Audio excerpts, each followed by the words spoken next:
Middle east में थम गई जंग। क्या लागू हो जाएगा ट्रंप का शांति फार्मूला? ट्रंप का ऐलान, थमेगा इजराइल ईरान का संग्राम। 12 दिनों से इजराइल ईरान का युद्ध अब खत्म।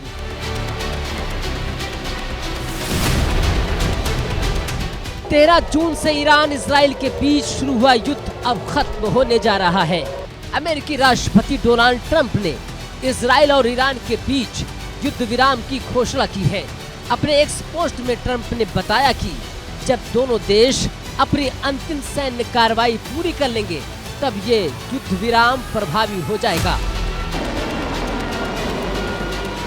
ट्रंप के सीज फायर के ऐलान के करीब 5 घंटे बाद ईरान ने इजराइल पर बैलिस्टिक मिसाइलों से ताबड़तोड़ हमला किया। रिपोर्ट्स के मुताबिक एक मिसाइल बीरशेवा शहर में एक इमारत पर गिरी, जिसमें 6 लोगों की मौत हो गई, जबकि कई लोग घायल हो चुके हैं। इससे पहले ईरानी विदेश मंत्री ने इजराइल के साथ सीज फायर की खबरों को खारिज किया था। उन्होंने कहा था कि इजराइल के साथ अभी कोई अंतिम युद्ध विराम समझौता नहीं हुआ है। अगर इजराइल ईरानियों पर अपने हमले रोक देता है तो ईरान भी हमले नहीं करेगा। अभी तक के जंग में दोनों देशों में जान माल का भारी नुकसान हुआ है, लेकिन इस जंग में रविवार को नया मोड़ तब आया जब अमेरिका खुले तौर पर इस जंग में शामिल हो गया। अमेरिका ने ईरान पर हमला करते हुए उसके 3 परमाणु स्थलों को निशाना बनाया, जिनमें फोर्डो, नतांस और इस्फहान शामिल हैं। इसके बाद अब ईरान ने पलटवार किया। ईरान ने कतर और इराक में अमेरिकी एयरबेस पर कई मिसाइलें दागी।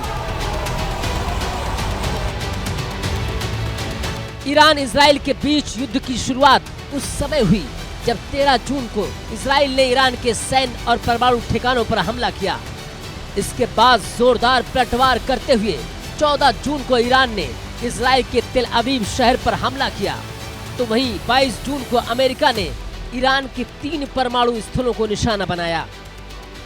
23 जून को ईरान ने अमेरिका पर जवाबी कार्रवाई करते हुए अमेरिका के एयरबेस को बनाया निशाना। और फिर 24 जून को अमेरिका के राष्ट्रपति ट्रंप ने इजराइल और ईरान के बीच सीज फायर का ऐलान कर दिया। अब ट्रंप के ऐलान के बाद ईरान इजराइल का युद्ध खत्म हो पाता है या नहीं, ये तो आने वाला समय ही बताएगा। लेकिन ये भी सच है कि मिडल ईस्ट में जारी इस जंग में न केवल ईरान इजराइल में भारी नुकसान उठाना पड़ रहा है, बल्कि इस युद्ध का दुनिया भर के मुल्कों पर भी नकारात्मक असर पड़ रहा है।